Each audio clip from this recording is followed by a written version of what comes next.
नमस्कार। आज हम रामायण के एक ऐसे जबरदस्त एक ऐसे नाटकीय प्रसंग पर बात करने वाले हैं जहां दो महाशक्तियां आमने सामने आती है। एक तरफ है क्रोध और तपस्या की आग और दूसरी तरफ शांति और मर्यादा का सागर।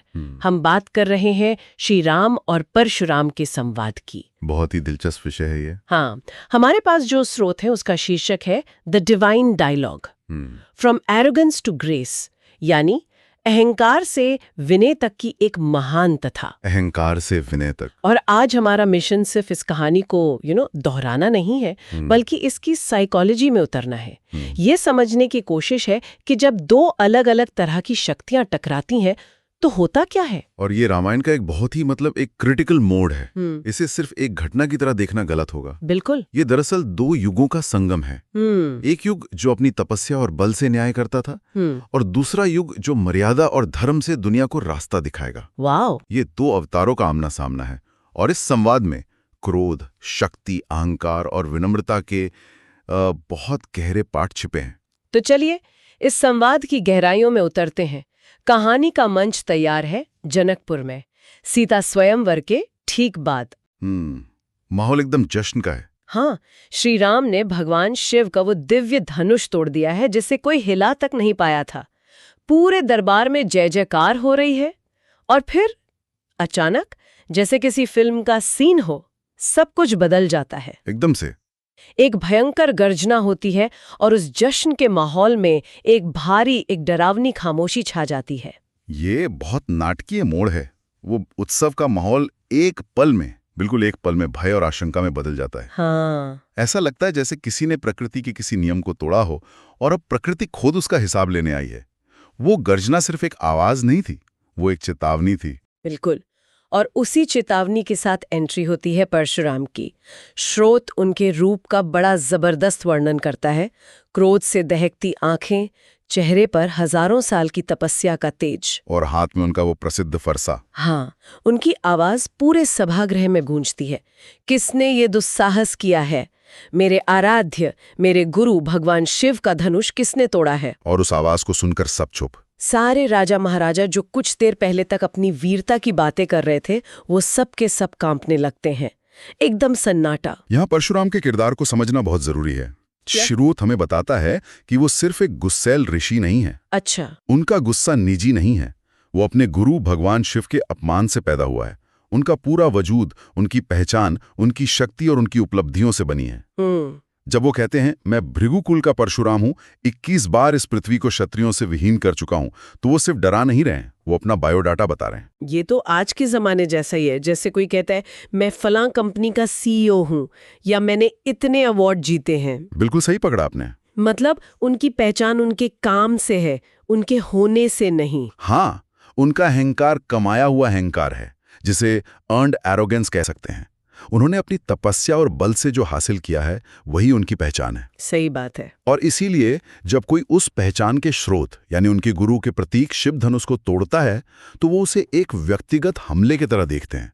उनके लिए ये धर्म पर हमला है। तो एक तरफ है इतना शक्तिशाली कमाया हुआ अहंकार, और इसी आग के सामने आते हैं श्री राम।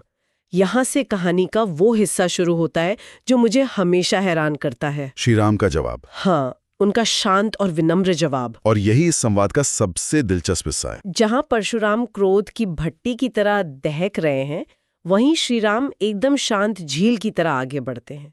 उनके चेहरे पर डर का कोई निशान नहीं, पर चुनौती का भाव भी नहीं है। सिर्फ एक ठहराव है, एक शांति। हाँ, और वो बहुत विनम्रता से हाथ जोड़कर कहते हैं, हे नाथ, शिवजी के धनुष को तोड़ने वाला आपका ही कोई दास होगा, क्या आज्ञा है, मुझसे कहिए। ये लाइनें ये बहुत गहरी हैं।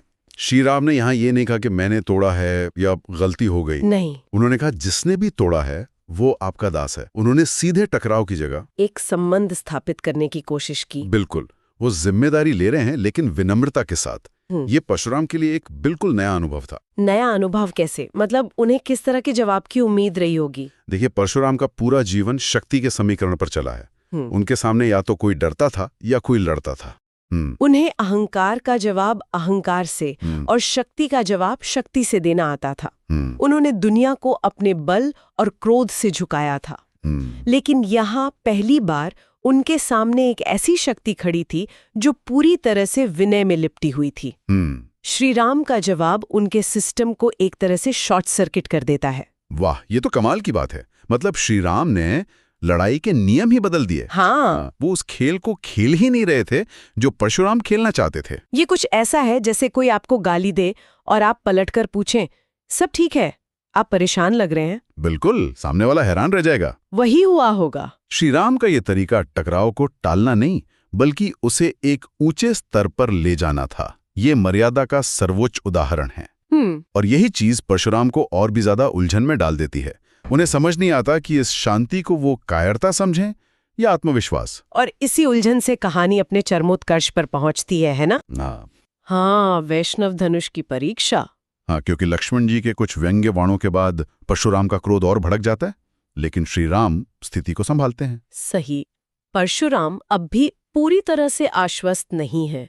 उन्हें ये तो दिख रहा है कि ये कोई साधारण राजकुमार नहीं है, पर वो सच जानना चाहते हैं, तो वो एक आखिरी दांव चलते हैं। वो अपना दिव्य धनुष जो भगवान विष्णु का है, श्री राम को देते हैं और चुनौती देते हैं, यदि तुम सच में इतने ही शक्तिशाली हो तो इस वैष्णव धनुष को उठाकर इस पर प्रत्यंचा चढ़ाओ, तो मैं तुम्हारा बल मान जाऊंगा। यहाँ एक बहुत बड़ा प्रतीकात्मक बदलाव हो रहा है। शिव, जो संहार के देवता हैं, उनका धनुष टूट चुका है। वो एक युग के अंत का संकेत है। बिल्कुल। अब विष्णु, जो पालन के देवता हैं, उनका धनुष सामने लाया जा रहा है। ये एक नए युग के आरंभ का प्रतीक है। वाह! ये सिर्फ एक शक्ति परीक्षण नहीं है, ये एक जिम्मेदारी का हस्तांतरण है, एक पासिंग ऑफ द टॉर्च है एक तरह से। और श्री राम की प्रतिक्रिया, स्रोत में एक बहुत ही खूबसूरत शब्द इस्तेमाल हुआ है, सहजता से। हाँ, सहजता। मतलब उन्होंने जरा भी जोर नहीं लगाया, कोई दिखावा नहीं, कोई अहंकार नहीं। जैसे कोई बच्चा अपना खिलौना उठाता है, श्री राम ने उतनी ही सहजता से उस विशाल धनुष को उठाया, उस पर डोरी चढ़ाई और बाण भी साध लिया। ये सहजता ही तो असली जवाब थी। इसी में सारा रहस्य छिपा है। कैसे? देखिए, परशुराम की शक्ति अर्जित की हुई शक्ति थी, तपस्या और अभ्यास से कमाई हुई, इसलिए उसमें एक प्रयास दिखता है, एक अहंकार झलकता है। श्री राम की शक्ति उनकी सहज प्रकृति है, उनका स्वभाव है। उनके लिए शक्ति कोई बाहरी चीज नहीं है जिसे दिखाना पड़े, वो तो बस है। अच्छा? जब उन्होंने इस धनुष को उठाया तो उन्होंने केवल अपनी शक्ति नहीं, बल्कि अपनी असली पहचान प्रकट कर दी। उन्होंने साबित कर दिया कि वो सिर्फ एक राजकुमार नहीं है। और इस पहचान के जाहिर होते ही सारा सीन पलट जाता है।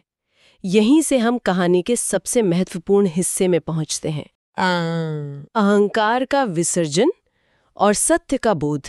हाँ, इसे अहंकार का टूटना नहीं कहना चाहिए ना? नहीं, बल्कि अहंकार का विलीन होना या घुल जाना कहना चाहिए। सही कहा। जैसे ही श्रीराम ने वैष्णव धनुष पर बाण साधा, स्रोत कहता है कि इस एक पल में परशुराम का सारा तेज, सारा क्रोध, सारा अहंकार शांत हो गया। जैसे सुबह होते ही अंधेरा गायब हो जाता है। हाँ, बिल्कुल। वैसे ही श्रीराम के नारायण स्वरूप को पहचानते ही परशुराम का भ्रम और क्रोध मिट गया, उन्हें सत्य का बोध हो गया। ये एक आध्यात्मिक जागृति का क्षण है। उनका तप, उनकी शक्ति, उनकी सारी उपलब्धियां, सब कुछ उस परम सत्य के सामने छोटी पड़ गई। उनका अहंकार, जो उनकी पहचान का सबसे बड़ा हिस्सा था, वो विसर्जित हो गया। उन्हें एहसास हुआ कि जिस धर्म की रक्षा के लिए वो इतना क्रोध कर रहे थे, उस धर्म का साक्षात स्वरूप ही उनके सामने खड़ा है। अब उनके क्रोध की कोई जरूरत नहीं थी। और उनके शब्द भी पूरी तरह बदल गए।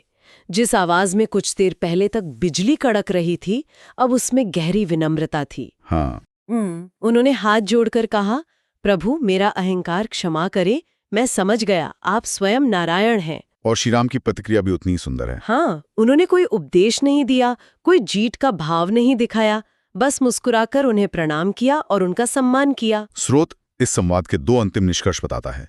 पहला ये कि तप और शक्ति से भी बड़ा गुण विनय और मर्यादा है। परशुराम के पास अपार शक्ति थी, लेकिन श्रीराम के विनय के सामने उसे झुकना पड़ा। और दूसरा, जो ज्यादा गहरा निष्कर्ष है, वो ये कि अहंकार, चाहे वो कितना भी बड़ा क्यों ना हो, कितना भी कमाया हुआ क्यों ना हो, वो परम सत्य के सामने टिक नहीं सकता। जैसे ही ज्ञान का प्रकाश होता है, अहंकार का अंधेरा खुद ब खुद छट जाता है। बिल्कुल। इसीलिए श्रोत घटना का सार एक लाइन में बताता है, जहां क्रोध झुकता है और धर्म स्थापित होता है। मतलब परशुराम का झुकना धर्म की स्थापना के लिए जरूरी था। बिल्कुल। ये किसी की हार जीत नहीं थी, ये एक युग का दूसरे युग को रास्ता देना था। परशुराम ने अधर्मियों का नाश करके पृथ्वी पर एक संतुलन बनाया था। और अब श्री राम को उसी पृथ्वी पर धर्म और मर्यादा का एक नया आदर्श स्थापित करना था। हाँ, ये एक तरह से ईश्वरीय योजना का हिस्सा था जिसमें परशुराम ने अपना किरदार निभाया और फिर ग्रेसफुली मंच से हट गए। तो आज की इस पूरी बातचीत का सार यही है कि सच्ची महानता शक्ति के प्रदर्शन में नहीं है, बल्कि विनम्रता और धर्म के पालन में है।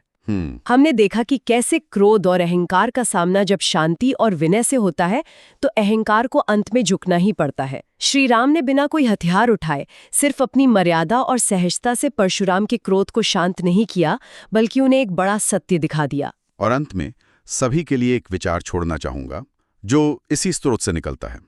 स्रोत में अहंकार का विसर्जन शब्द का इस्तेमाल हुआ है। हाँ। ये सोचने वाली बात है कि जब परशुराम का अहंकार समाप्त हुआ तो क्या उनकी शक्ति भी समाप्त हो गई? अच्छा सवाल है। शायद नहीं। शायद उनकी वही शक्ति जो अब तक अहंकार और क्रोध से चल रही थी, अब एक नए और बड़े उद्देश्य के लिए रूपांतरित हो गई। ये हमें सिखाता है कि ज्ञान और सत्य को जानने के बाद शक्ति नष्ट नहीं होती, बल्कि वो शुद्ध होकर सही दिशा में लग जाती है। मतलब अहंकार के जाने से व्यक्ति कमजोर नहीं होता, बल्कि उसका उद्देश्य और भी विराट हो जाता है। सवाल ये है कि जब हमारा अहंकार किसी बड़े सत्य के सामने झुकता है तो हमारी ऊर्जा और क्षमता का क्या होता है? क्या वो भी किसी बड़े उद्देश्य के लिए रूपांतरित हो सकती है?